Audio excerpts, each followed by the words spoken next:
So your son is now 9. Yeah. Well, 10. Oh, is he going to be 10? Double He's figures. going to be 10 in April, yeah.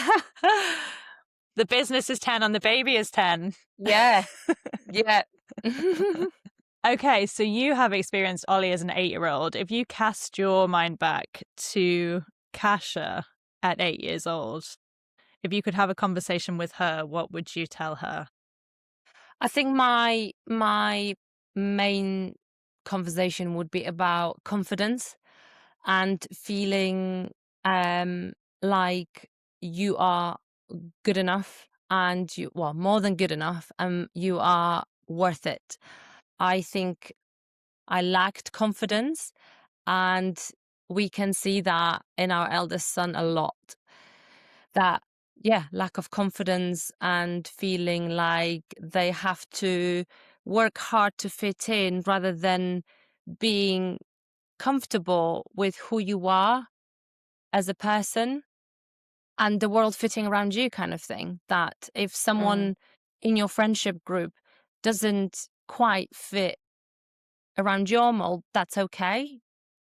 There's other people where, rather than trying to fit in around them, which is what I did at his age, and I see him do that. So these are the conversations that we have, and we also talk about what I call protective bubble. We're all, as a family, both my husband and I, and can see that in our children, very sensitive, very emotional, and can take things very personally. So we've been talking about having that protective bubble, which is like the shield against things which are out of our control, things that other people say or do that can affect us. And, we can be easily affected. He can be easily affected, but it's out with his control with how a person would act on a given day. So we talk about that protective bubble is protecting yourself, because if you feel strong in your core, and we talk about that heart, that core of your body to be strong in that protective bubble, then no matter what's happening externally that you cannot control, you have that bubble. That's what we talk about. Yeah, but it's so powerful. And it's interesting as well.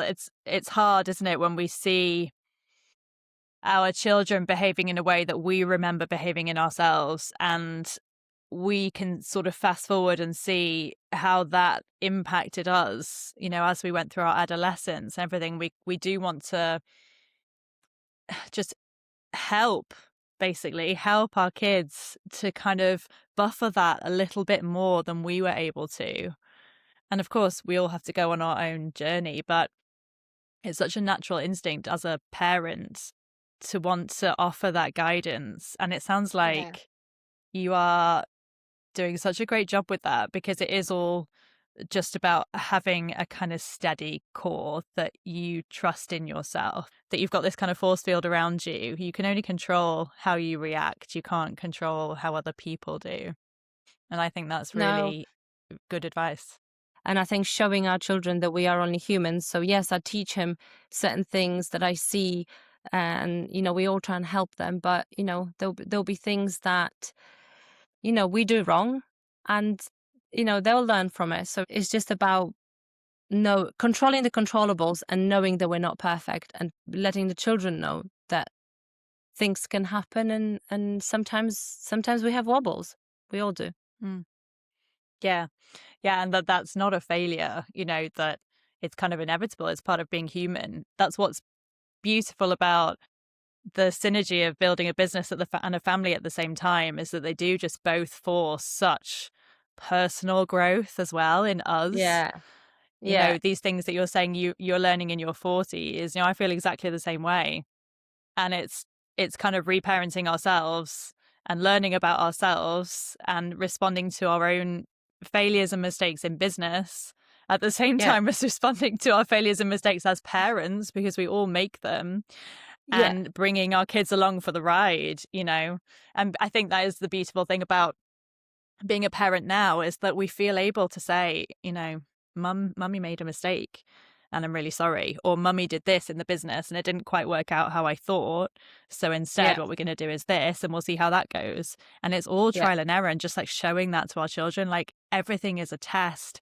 It's okay to fall on your ass as long as you get back up again, you know? 100%. Yeah. 100%. Oh, Kasia, I have loved this conversation. It's been so interesting to hear your story, and I relate to so much of the experience that you've described. And I really appreciate you taking the time to talk with me today. Oh, thank you for having me. Yeah, likewise. I've really enjoyed having a chat with you. It was just lovely to kind of talk to another mompreneur and exchange exchange the highs and the lows. Because certainly there's plenty. But thank you so much for having me. Really enjoyed it.